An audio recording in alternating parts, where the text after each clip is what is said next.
I'm Michael Mandy.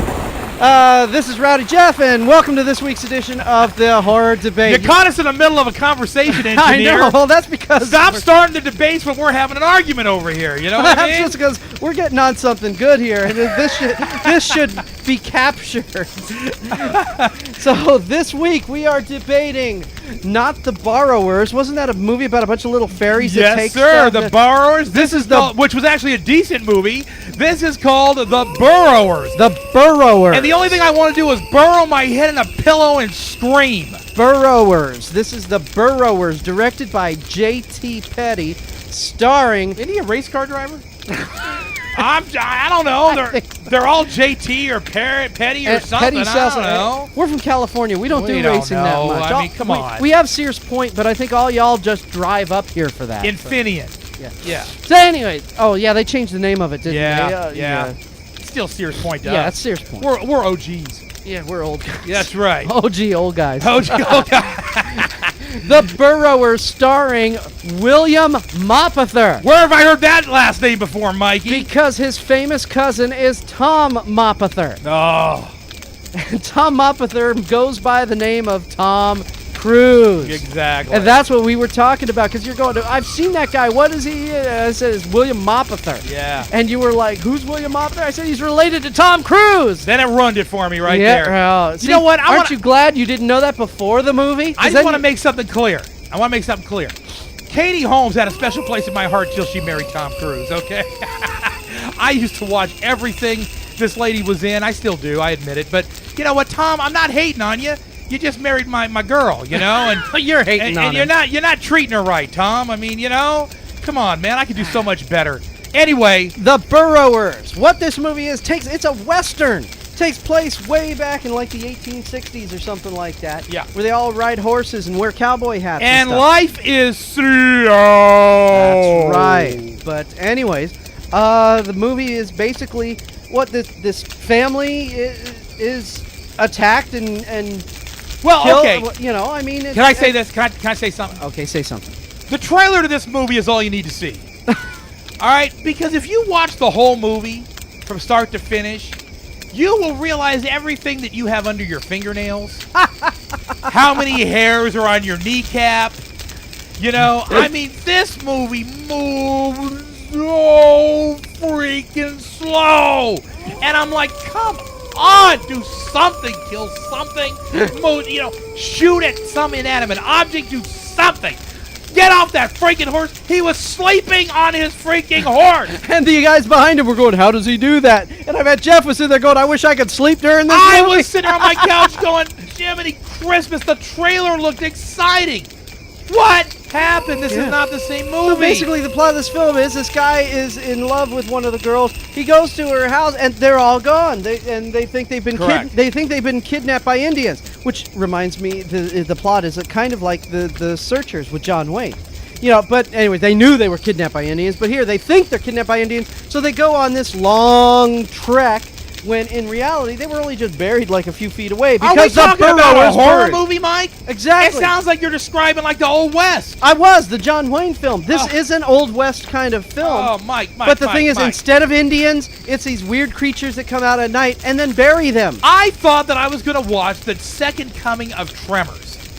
I thought I was going to see something freaking cool. Yeah. Now, I don't want to see Mapother riding a damn horse. I want to see somebody getting their ass eaten. And we did not see that until way later. And then there wasn't nearly enough of it. And, you know, this was such a freaking letdown. And people are online going, they're defending it. I'm reading on, like, Netflix. They're going, oh, well, it was not a bad movie. I'm not sure I would consider it a horror movie. But, well, let me tell you something. This is how this movie was marketed. Mm-hmm. It was marketed as a horror film. We saw previews to this before other horror movies that we watched. And I said, oh, that looks freaking cool. And my wife goes, oh, that looks freaking cool. And Mike goes, oh, that looks freaking cool. And I love Westerns, and so I said, oh, cool. Horror Westerns, I'm all for it. And what happened? It was slow. What happened here? You got to have no-dos to get from beginning to end on this thing. When the credits rolled, I almost threw a celebration. You know what? I actually... I was following it. Yeah, it wasn't making me jump up and down, but at least I was following it. But then when the movie ended, I was actually disappointed. I wanted to see more. Yeah. And no more than got rolling till it was over. Yeah. I'd rather watch Blood Rain 10 than this. At least there I'm going to see a hot chick jumping around in leather. Yeah. What is going on here? Or Meatloaf surrounded by a bunch of naked chicks. Hey, that'll work too. The loaf is cool. Come on, Mikey. Meatloaf is cool. The loaf is cool. Fight Club. Oh, hell yes. Yes. He was even in that movie. What was it? Black Dog with Patrick Swayze. Patrick Swayze. That's right. We know our freaking Meatloaf movies, baby. That's right. 2 out of 3 ain't bad. I'd watch anything, but I won't watch that. That's right. That's right. So, anyways, no. This film. Why are you hating on this movie, Mike? Give me 3 good reasons why you're hating on this movie. Why am I hating on this movie? Well, why are you hating on it? Then I'll give you 10 reasons why I'm hating on it. Exactly. Okay, well, I don't want to hate on this movie. It's just, yes, it was slow. And the fact that, actually, one kind of thing, these guys were on this long journey thinking these people were kidnapped by Indians, but then when they realized what they were in for, they didn't turn around and say, they're only buried a few feet away, let's go back. They kept on going. Yeah. I didn't understand that. Why'd they keep on going? And then when the movie ended, it was, and there's where the horror part is. Who are the real who are the real evil people? Is it the monsters that are eating to survive? Or is it the people who are colonizing this area and causing destruction on the natural way of things? Now, I have to say so that there's a movie that made me think. The monsters, you didn't even see them most of the time. You had no visual clue as to what these things were. Now, towards the end, you did get a good glimpse at them, and they were cool looking. Why didn't we have more of them in the flick, Mikey? Why didn't we have babies of those things coming up and nabbing on people? And, I can think of all kinds of creative ways that we could have introduced these things more into the movie.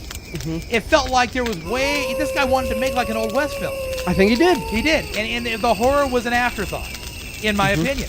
And you honestly felt like that. I felt kind of gypped in the whole thing. If Netflix would have had a money-back policy, I probably would have went ahead and said, you know what? This was not a horror movie. I'm sorry, it's mislabeled. And it's a horrible movie, but it's not a horror movie. You know what I mean? So, and it's not that bad. I mean, honestly, there are some good points to it. I thought the acting was surprisingly really crisp and good. Yeah. I thought the characters were really fleshed out well. Or what about even the leader of the cavalry? Yeah. The dude with the mustache? Was he a jerk or what? Such a jerk, but he played it so well. Yeah. It's hard to hate on him when he played the part so well. Yeah, he did good. So it's not a bad film in that sense, but I'm telling you that if you go into this movie looking for a horror film and you've watched the trailers and you're all jazzed up and pumped up and ready to go, you're in for a long night, bud. Okay, just remember, Dances with Wolves was 3 hours long, folks. So if you liked that movie, you got the patience for this movie. Yeah. This movie does require a little bit of patience and probably an appreciation for Westerns. Well, let me put it this way. You're going to hate it. I started the movie vertical. I ended it horizontal. I didn't fall asleep, but I was darn close. And, I was just waiting to just kind of fast forward to the parts that mattered. And I was like, Mikey's going to kill me for this. Because I'm the one that recommended this movie. I saw the trailer, and I said, you know what? That looks pretty darn cool. But Mikey had already seen it. Yeah, I saw it. So okay. And I was like, okay, he's not gonna hurt me now. Yep. All right. Yeah, you emailed me, dude. We got to see this film. I already got it. Yeah, I already got it. So already it's got all it. good. All right. So, Mike. What are you doing? In all honesty, how many stars? Not a bad film overall. I mean, it was disappointing. Not a bad film, or you are harping on this thing. It's disappointing. I mean, it's a bad film for a horror movie. It's not a bad film if you're just wanting to be sat down and kind of entertained in an Old West kind of deal with a little bit of horror element to it, but not anything that's going to make this a horror movie. Well, at least it was a little different. It was definitely different. That I'll give it. And I mean, when we think of old Westerns, we think of, Western. Yeah, originality plays a big part with me. And when Tremors, it's not really a Western. It just happens to take place in the desert. Right, exactly. So, there's not too many movies that take place in the 1880s horror film. Right. So I'm going to give it props for that, but you know what? I can't give it that many props. I'm going to 1 star this, Mike. 1 star? I was horizontal. Any movie that gets me horizontal by the end, unless it's a good porn, I'm done you with it. beat me to it. I'm done with it, and that's it. And so, unfortunately, this was a bummer. And if you're bored, you're going to be more bored by the time you get to the end of this one. So, go for it. Be prepared. Yep. All right, I'm going to give it 2 stars because I like Westerns. I'm sorry. You're backwards, Mike. You gave freaking Splinter 3 stars. I give it 4. And then we flip-flop on this. I'm bored out of my freaking gourd, and you're sitting there going, it's okay. I'm going to give it 2 stars. We're flip-flopping all over the place. But that's all right. Okay. That's all right. I like Western. I know you do. That's your problem. Anyway, so the bottom line is this. I mean, I think we both can agree that you're going to have some patience. You're going to be horizontal by the end of the film. It's not an exciting film. It's not even particularly. But like I said, even if you were bored with this film, when a movie sucks and it's boring, when it ends, you go, thank God it's over. Yeah. But when this movie ended, did you say thank God it's over? Or Yeah, did you Mike, say, wait a second, Mike, there's still more to be said? No. Well, Mike, you know what? When this film ended, the first thing I said was, thank God it's over. But then I started to think about it, and I said, there were so many opportunities in that movie to flesh out more of the monster activity, more of the history, more of getting, more styles of the monster in. I thought it ended way too abruptly. Like baby monsters. Oh, it did end abruptly. You don't even realize the end's coming up. You don't see the end coming up until the credits are rolling. But you the go, movie's whoa, like whoa, whoa, already whoa. 2 hours. Yeah, I know. But still, they left you on something that I thought should have had a little more to close with. It was. I did love the torture scene, Mike. I'm not gonna lie. The guy who was getting his toe jacked up. I gotta tell you, that moved me. I went, woo! 'Cause toes, fingernails, and toenails, stuff like that. Woo! To me, man, I just lost a toenail, and I'm telling you what, one of the most painful experiences you can have. I thought I broke my freaking toe. And I'm sitting there watching this guy get his jacked up by this guy. I'm like, woo. Yeah, see, I'm losing that one right there. Good God, Mike, you get that off the desk. You're gonna like, you're gonna spread that disease in my computer. Yeah. So. Holy smokes. Anyway, 1 star. All right, I give 2. All right. I'm Michael Mandy. He's Rowdy Jeff. He's Michael Mandy. I'm Rowdy Jeff. And we'll talk to you next week at the Horror Debate.